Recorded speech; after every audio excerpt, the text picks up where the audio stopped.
Saya bisa sehat, saya bisa kuat, itu semua karena kemurahan Tuhan. Aku sekali-kali tidak akan meninggalkan engkau. Itu tuh jelas terdengar. Tuhan sembuhkan saya dengan sempurna.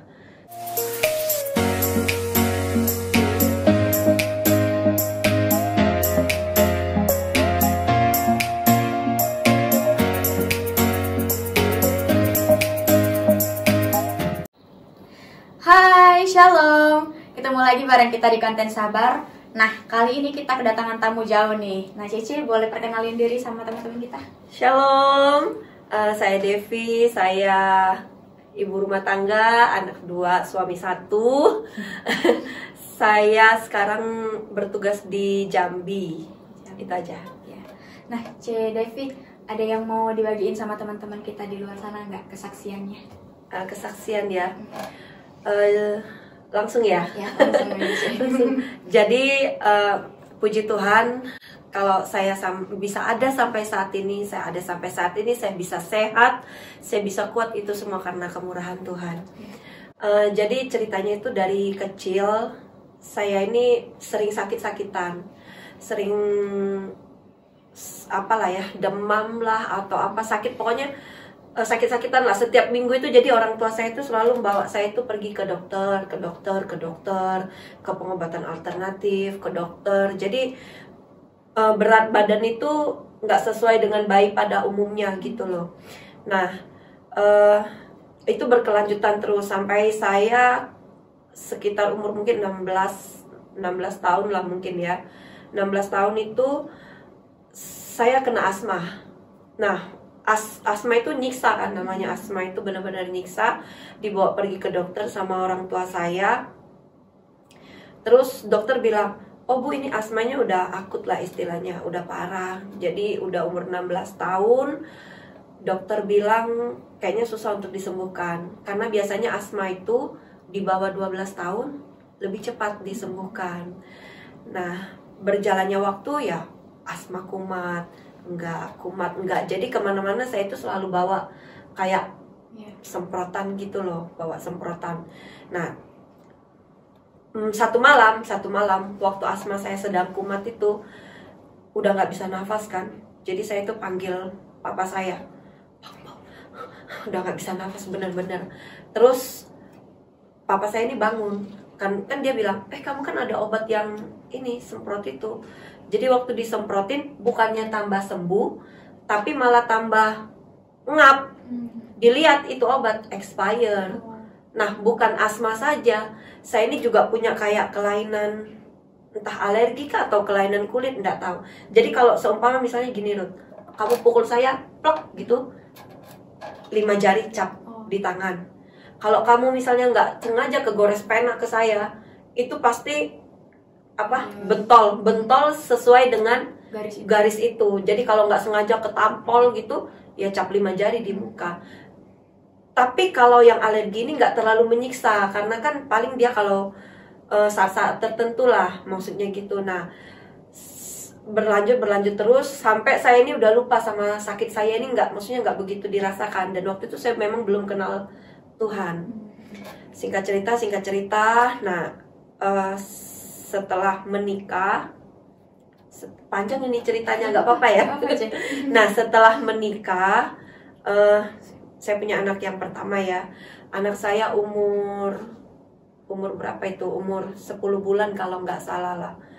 Anak saya itu punya benjolan di pipi, tapi itu nanti akan saya ceritakan kesaksiannya di lain hari. Setelah operasi anak saya, berapa bulan kemudian itu di pangkal paha saya ini kan ada benjolan. Jadi benjolan ini memang sudah lama. Jadi kalau dipegang itu keras,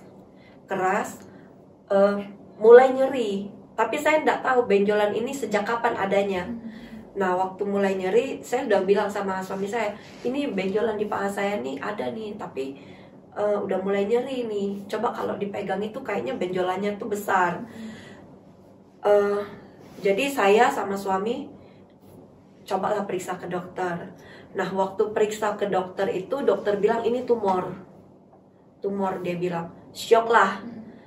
tumor ya, maksudnya tumor itu pasti mengarah ke penyakit yang serius. Apalagi kalau tumornya, ya kalau tumor jinak, kalau diperiksa dia ganas, kan kita nggak tahu kan. Nah, jadi dibawa ke dokter, diperiksa, akhirnya diambillah tindakan operasi. Jadi waktu dioperasi itu keluarlah kayak tetelan bakso itu loh, tetelan bakso besar, ditaruh di dalam satu wadah. Nah, yang buat saya itu tidak bisa melupakan sampai hari ini. Jadi waktu operasi itu kan kita dibius total. Nah, waktu dibius total, dokternya tuh bilang sebentar lagi ngantuk katanya. Kan karena saya punya anak masih 10 bulan, saya ini kan takut mejem toh. Takutnya kalau mejem nggak melek lagi. Pikirku kan begitu, namanya manusiawi ya. Jadi waktu udah mejem, tiba-tiba itu sudah nggak tahu itu dokter itu bela-bela apa di sini udah nggak tahu. Nah, tiba-tiba itu kayak ada cahaya putih, pakai jubah putih, berkilau, dan mukanya itu nggak kelihatan. Terus saya itu digandeng, dibawa ke tempat yang serba putih. Rasanya tuh semuanya putih semua. Nah, terus kita itu duduk kayak bersila gitu loh, ngobrol.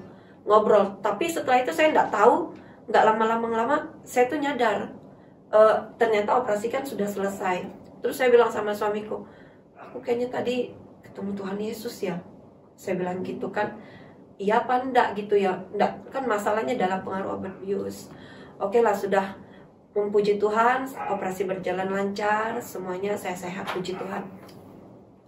Rentang beberapa tahun kemudian, saya ibadah di salah satu gereja. Setelah saya duduk, saya ingat itu sekitar bulan apa ya, mungkin bulan 10 atau bulan berapa saya lupa. Saya duduk di bawah balkon, bulan 11 deh kayaknya. Saya duduk tepat di bawah balkon. Terus saya itu lagi ngelihat ke mimbar. Tiba-tiba ada suara bilang gini, nanti kamu mau punya anak laki-laki. Dibilang gitu, aku menyertaimu, dia bilang gitu kan. Kayak suara itu kayak bilang gitu. Pulang, saya cerita sama suamiku, Pi, nanti kita ini mau punya anak laki-laki loh. Saya bilang, maksudnya kan kita lagi menata ekonomi ya, jadi belum ada rencana untuk punya anak kedua. Terus jadi suamiku bilang begini, halah, kamu yang kepengen itu, katanya dibilang gitu. Bukan aneh-aneh lah katanya. Enggak dulu lah gitu. Setelah berapa bulan, benar, saya hamil. Terus saya bilang, ini anak laki-laki. Suamiku bilang, udah enggak usah, nanti apa aja lah, mau cewek kayak mau cowok katanya. Pokoknya nanti ya puji Tuhan lah, mau cewek mau cowok. USG lagi, ini anak laki-laki, Pi. Tuhan sudah bilang sama saya, ini anak laki-laki. Udah nantilah. Sampai akhirnya ada satu pendeta dari Singapura, dia doakan saya. Dia bilang gini, this is baby boy, dia bilang. Terus saya bilang sama suamiku, itu kan ini anak laki-laki. Udah nanti nggak usah ini. Betul, Desember 2015 anak saya lahir, cowok. Akhirnya dikasih nama tengahnya Zoe kan. Yang lebih, maksudnya pengalaman yang lebih bikin saya tuh, oh, saya harus hidup benar-benar sepenuh hidup saya untuk Tuhan. Saya harus melayani Tuhan betul-betul sampai saya harus bernazar. Itu setelah 1 bulan saya melahirkan anak yang kedua ya. Waktu malam itu hujan. Tiba-tiba saya nggak tahu kalau seumpama habis melahirkan itu kita nggak boleh donor darah. Saya dapat informasi, teman saya ini bilang, ditulis di status, dia butuh golongan darah A+, karena anaknya butuh berapa kantong lah, kena cancer toh. Ayolah temanin aku mau donor darah. Setelah darah diambil, saya baru tahu, jadi susternya itu bilang, Bu anaknya berapa? 2. Oh anaknya yang paling kecil umur berapa? 2 bulan. 1 bulan, saya bilang hampir 1 bulan. Hah, ibu kenapa nggak bilang, katanya? Kan nggak boleh donor darah, bisa pingsan lah istilahnya, mungkin darah kan udah banyak habis waktu melahirkan. Oh nggak apa-apa, udah nanggung ini, kan darah udah diambil. Sudah nggak apa-apa. Setelah habis ambil darah, ya itu Tuhan tolong lah ya. ibu pucat mukanya, enggak. Ibu pusing, enggak. Ibu ngerasa nggak enak badan, enggak. Saya bilang biasa aja itu, suster. Minum teh ya bu, minum teh ya. Oke, berapa hari kemudian perut saya tiba-tiba keras, sakit, benar-benar yang sangat-sangat sakit. Saya kira masuk angin, karena waktu pergi ke donor darah itu kan hujan. Saya kira masuk angin. Dikerok lah di sini, biasa kan pelan-pelan gitu kan. Coba dikerok, minum apa-apa. Ini kok tambah sakit, saya bilang gitu. Tambah sakit, oh ini nggak beres ini, saya bilang gitu. Akhirnya, ayo cobalah kita pergi ke dokter. Diperiksalah ke dokter internis ya, dokter internis di salah satu rumah sakit. Diperiksalah, terus dokternya bilang, oh ini nggak apa-apa bu, nanti kita kasih obat, nanti hilang sendiri. Nggak sembuh, kok makin hari makin sakit. Dibawa lagi ke dokter lain, nggak ketemu, maksudnya tuh sakitnya apa.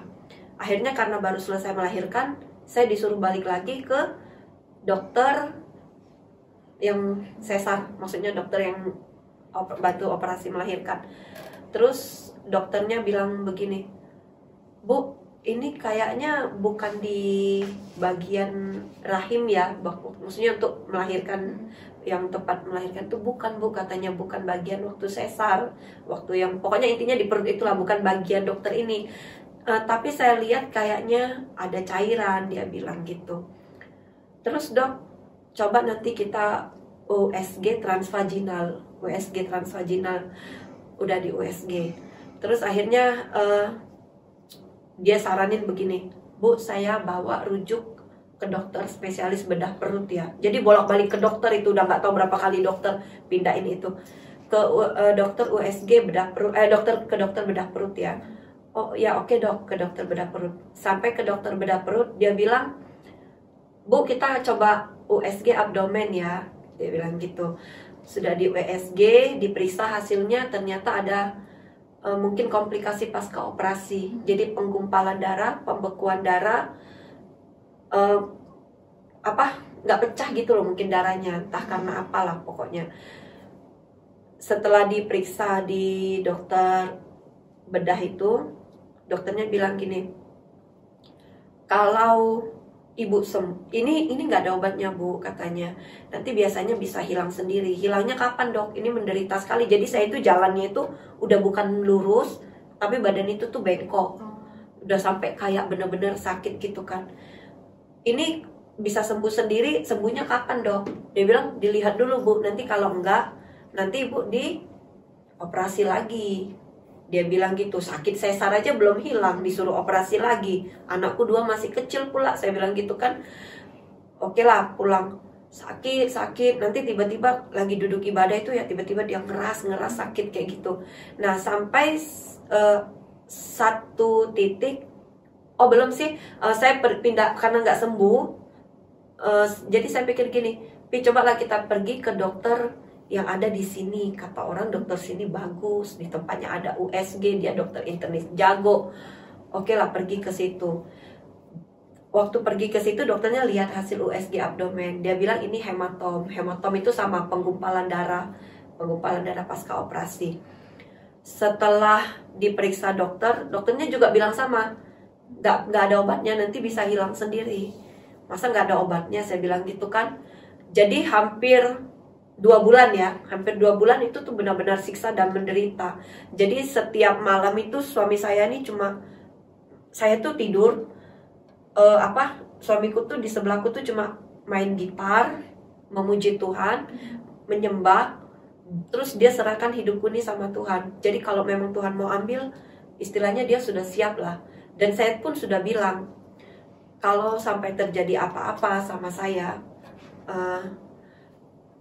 maksudnya Tuhan panggil begitu ya, anak saya kan masih kecil, nanti kamu pulanglah ke Malang, anak 2 ini tolong titipkan di keluargaku, di adikku saja, nggak usah dibawa di Malang, aku bilang gitu. Jadi sudah ngasih pesan-pesan sponsor. Saya sudah bilang ke adikku juga, nanti kalau saya ada apa-apa, anak saya tolong titip ya, rawat gitu kan. Dan saya pun sudah siap, maksudnya kalau Tuhan mau panggil, tapi ya Tuhan anakku masih kecil ya, namanya manusiawi kan. Habis itu ada satu titik dimana benar-benar sakitnya tuh luar biasa. Udah benar-benar saya tuh nggak kuat. Pokoknya nyiksa banget lah. Jadi misalnya begini, kamu saya pegang begini, itu saya bisa jerit-jerit sakit.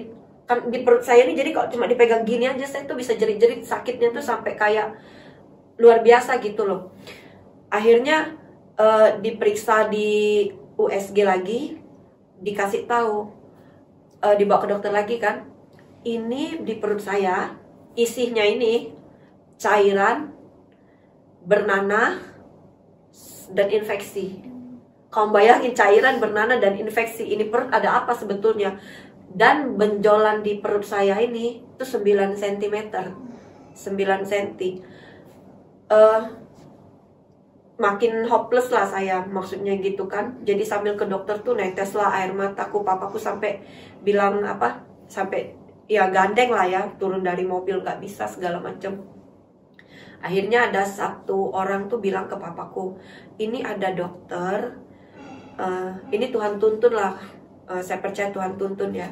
Ini ada dokter, dia lulusan Amerika, sudah tua tapi sudah pensiun. Dia bilang, mau ndak coba ke sana? Dia bilang gitu kan. Kan karena dokter lain bilang nggak usah diobatin, nanti hilang sendiri. Kalau nggak tinggal dioperasi. Terus cobalah ke sana. Jadi waktu udah sakit itu kan, dia periksa, katanya gini, Pak, jangan biopsi, ada efeknya lah, maksudnya gitu. Setiap kita pengobatan kan, kalau sesuatu yang pengobatan yang mengambil langkah cukup besar itu kan ada efeknya pasti kan. Jangan dibiopsi, katanya. Nanti saya kasih obat ini, tapi obat ini agak susah dicari, dia bilang. Obat ini biasanya obat luar. Nah nanti saya telepon ke apoteknya apa, kalau nggak salah dia bilang gitu lah, lupa saya. Dibawalah obat itu. Nah berapa hari kemudian kan udah agak enakan kan, maksudnya begitu. Setelah itu enak sakit perutnya, enak sakit. Nah jadi waktu satu malam itu kesakitan lagi. Saya ini WA ke Bapak Ibu Gembala saya, Bu, tolong doakan saya ini sudah tidak kuat, saya bilang gitu kan, sakit sekali Bu. Setiap hari dari saya mulai sakit itu, jadi hampir 2 bulan saya sakit, setiap hari lagu yang saya dengar itu tuh lagu ini, selama matahari masih bersinar, sama lagu apa itu, Yesus, bukan, lagu, lupa lah saya, pokoknya lagunya nanti coba di ini, nanti saya ingat-ingat dulu. Nah lagu 2 itu yang saya dengar setiap hari. Terus saya bilang sama ibu kepala saya, Bu tolong doakan saya ini sudah tidak kuat, saya benar-benar sakit ini Bu, saya sudah tidak kuat. Saya cuma berharap ibu tuh jawab, ya nanti saya doakan deh. Saya nggak berharap beliau datang, karena itu sudah malam. Ternyata malam-malam datang, loh Bapak Ibu datang ya, saya di kamar kan. Yang saya sedihnya itu gini loh, sudah sakit sekali, anak saya masih kecil, biaya sudah banyak keluar, keluarga sudah banyak yang direpotkan, maksudnya gitu kan, untuk support biaya juga. Tapi kok nggak sembuh-sembuh, saya pikir begitu kan. Secara manusia ya kita mikirnya begitu. Terus Ibu Gembala datang, Ibu bilang, Pak, maksudnya suami saya sama Bapak coba keluar dulu, saya mau doakan. Jadi waktu ibu bawa perjamuan sama minyak urapan. Jadi waktu ibu doakan itu, katanya perut saya nih, kan dia tumpang tangan tuh, panas sekali Dev, katanya panas sekali perutmu, dia bilang gitu, panas sekali. Iya Bu, saya bilang gitu. Udah Bu, saya nggak tahu lagi, sudah, saya bilang gitu kan. Besok bangun tidur kamu minum ini ya, katanya. Nah itu sehari sebelumnya saya habis CT scan itu yang masukin badan ke alat itu kan, belum ada hasil CT scan. Jadi CT scan itu kan hasilnya 1 mingguan, 4 hari apa 1 minggu gitu, lupa. Terus ibu bilang, Dev, besok kamu bangun pagi, kamu langsung perjamuan kudus ya, kamu langsung pakai minyak urapan, kamu langsung perjamuan kudus. Iya Bu, saya sih iya aja. Maksudnya saya udah nggak terlalu bagaimana lah gitu, udah berserah banget gitu kan. Sudah besok pagi anak saya yang besar tuh kalau nggak salah sekolah, suami saya pergi ke kantor.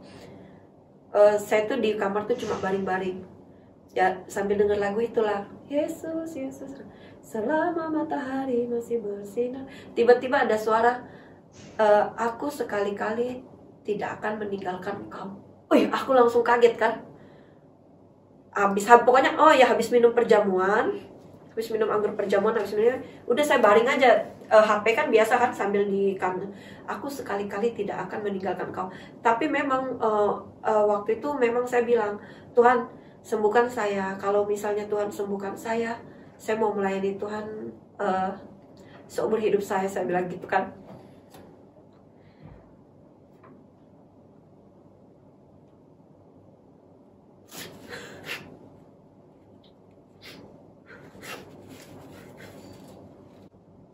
Jadi benar-benar waktu pagi itu, aku sekali-kali tidak akan meninggalkan engkau. Itu tuh jelas terdengar, benar-benar. Jadi kayak ada satu pengharapan baru ya. Kayak ada rasa satu kekuatan baru. Detik itu juga tidak ada rasa sakit. Sampai hari ini. Jadi saya mengalami 2016